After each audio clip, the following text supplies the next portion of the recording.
Finding inspiration is easy. When you walk around, I feel like your yard, it's gonna tell you what needs to be done. You walk through your grass, you can tell when your grass is too tall.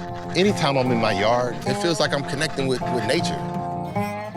When your project comes up, you have to just jump in and get involved with it and figure out what is it gonna take. A lot of times you can come back and figure out some things later on in the process. Everything doesn't have to be known right then and there.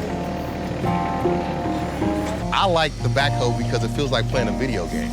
I make the earth take the shape that I want it to take. If I had a small yard, I would still have a backhoe. I'll tell you that. I love it.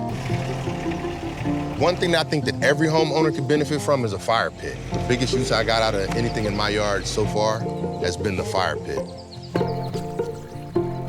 When I first got this land, it looked like it was neglected. It was concrete everywhere. I love doing this type of work, and I love cleaning up, and I feel like it made it even more of an enjoyment because it belongs to me.